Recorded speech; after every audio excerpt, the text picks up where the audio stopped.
आज हमन खारून दाई के घाट में आए हन और काबर आए हन परन दिन महाशिवरात्रि और महाशिवरात्रि के दिन पूरा रायपुर और पूरा छत्तीसगढ़िया भाई बहनी और सब यहाँ दर्शन करे बर आथे। खारून दाई ले जल चढ़ाथे महाशिवरात्रि के दिन। लेकिन यहाँ के स्थिति ला देखो का है।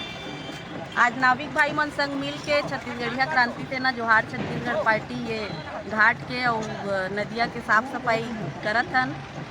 जेन काम शासन प्रशासन और नगर निगम के हरे ओला हमन ला करे लागत। और यही अगर दूसरा प्रांत के दूसर राज्य के तिहार के जब बात आथे तो पूरा साफ सफाई नगर निगम करवाथे, शासन प्रशासन करवाथे और पूरा चकाचौंध एमे रहिथे। लेकिन छत्तीसगढ़िया मन के तिहार बर छत्तीसगढ़िया मन के जेन पर्व रहिथे ओकर बर शासन प्रशासन बहुत सुस्ती दिखाथे।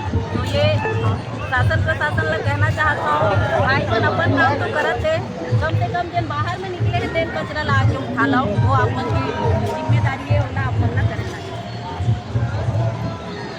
नहीं डाल पानी आ ही लेकिन जल ही नहीं आ या ढीली करना होगा बंग बंग ले पर सफाई अभियान में